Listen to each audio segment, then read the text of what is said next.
Нийслэл дүүргүүдийн цэцэг даргын тамгын газрын цэргийн штабын 2016 оны үйл ажиллагааны тайлангийн хурлыг зохион байгууллаа.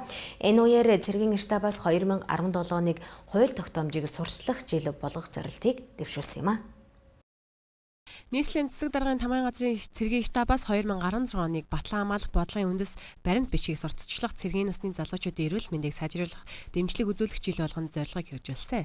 Түүнчлэн оюутан цэрэг хөтөлбөрийн 3 дахь чиглэлтэй амжилттай зохион байгуулсан. Эрүүл мэндийн зөвлөгөөнийг амжилттай зохион байгуулсан байна. Зорилгын хүрээнд 2016 оны үйл ажиллагааг дүгнэхэд Сүхбаатар Чингэлтэй дүүргийн цэцэг даргын тамгын газрын цэргийн штабууд бүрэн хангалттай үнэлэгдсэн байна. Харин сонгон найрхан дүүрэг Баянгол дүүрэг ажлаа сайжруулах шаардлагатай гэдэг дүгнэлт гарчээ.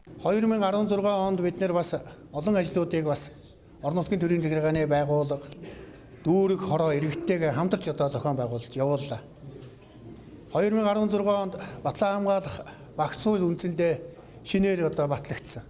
Хуучин иргэний зэргүүргийн болон цэргийн албаагч эрх зүйн байдлын тухай хууль гэж байсан бол цэргийн албаны тухай хууль, цэргийн албаагчийн эрх зүйн байдлын тухай хууль гэсэн ийм шинээр хоёр хууль батлагдаж гарсан.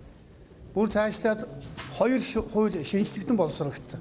Тийм болохоор бид нэр 2016 онд шинэ хуулийг ард иргэдэд сурталчлах, хэрэгжүүлэх энэ үйл ажиллагаатай засгийн холбоотой ингэж явж ирлээ. Нийслэлийн цэргийн штабаас 2017 оны хууль тогтоомжийг сурталчлах жил болох зорилгыг дэвшүүлсэн байна. Мөн энэ үеэр цэргийн насны залуучуудын эрүүл мэндийн байдал, тэдний эрүүл мэндийг сайжруулахад тулгамдж буй асуудлууд цаашлаад хэрэгжүүлэх үйл ажиллагаа сэдвээр ажлын хэсэг дүгнэлт гаргаж цаашид хийх ажлаа тодорхойлсон юм а.